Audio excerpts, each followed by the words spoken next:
traemos el espacio perfecto para platicar, para echar el chal con el abogado Quiroga.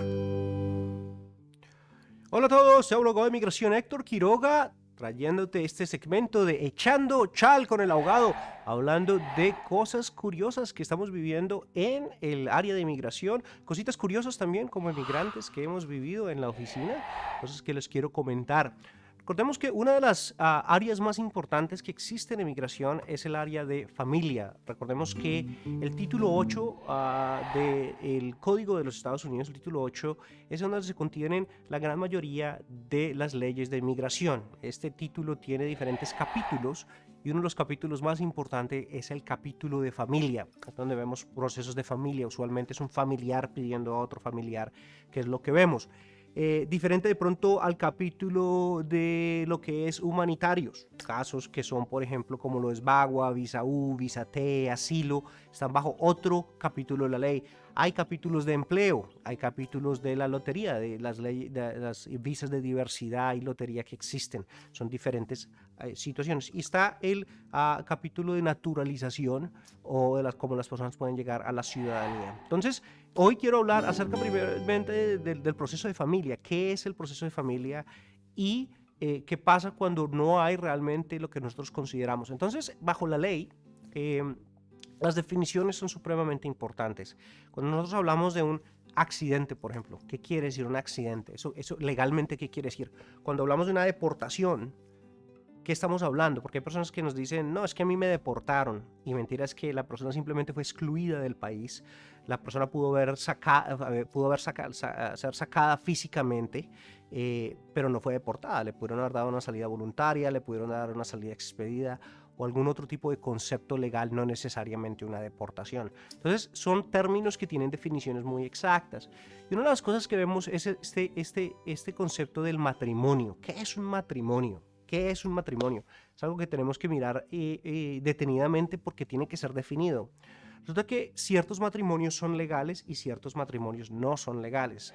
Y bajo la ley, sobre todo el título 8 de los Estados Unidos y la gran mayoría de leyes en Estados Unidos, habla de lo que son las leyes públicas o lo que es la póliza pública. Son perspectivas en las cuales miramos. Por ejemplo, sabemos que en Estados Unidos la poligamia es algo ilegal. Una persona no puede estar casada con dos personas al mismo tiempo, independientemente de cualquier cultura de donde esté. Entonces, cuando una persona se fue casada y divorciada, el gobierno siempre va a pedir el decree, lo que es el decreto de divorcio, demostrando que la persona está soltera y está en un estado para poderse volver a casar con otra persona.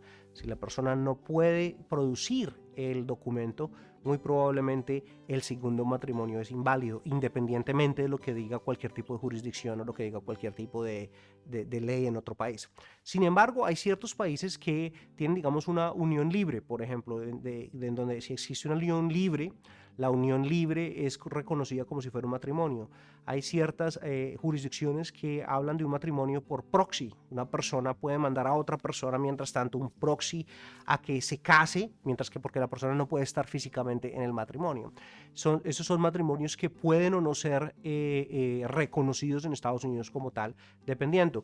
Pero es muy curioso que miremos, digamos, en México, por ejemplo, un matrimonio por la Iglesia Católica, solamente por la Iglesia Católica, no es considerado como un matrimonio en Estados Unidos. Ese matrimonio, si no hay ningún tipo de acción civil, no es reconocido, lo cual es interesante. Entonces hay que mirar exactamente la definición y la jurisdicción en donde la persona está contrayendo matrimonio para saber si están casados. Obviamente esto predica por qué, que en un caso de familia, si vamos a pedir al cónyuge, vamos a hacer una petición por el esposo, tenemos que demostrar el matrimonio. Y si no están casados, entonces de pronto hay que hacer una petición de comprometido, completamente diferente el área legal en donde se está sometiendo.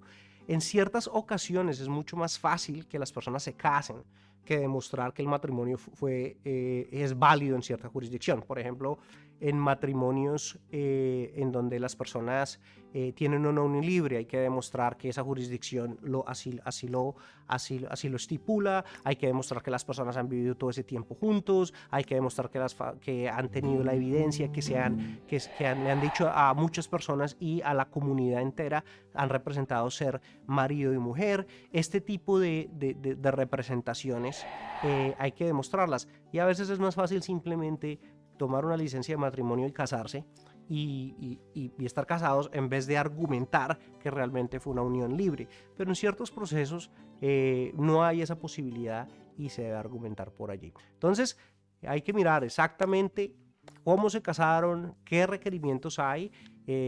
Cada país tiene diferentes requerimientos que pueden ser problemáticas con las leyes de inmigración en Estados Unidos. Como lo dije, si es el caso de México, los matrimonios por la iglesia deben ser llevados a lo que es un matrimonio civil para que sea reconocido. Usualmente eso no pasa y por eso por allí no nos podemos meter. Bueno, soy el abogado de inmigración Héctor Quiroga, abogado Quiroga en las redes sociales. Por favor, comparte este video. Muchas gracias y hasta la próxima.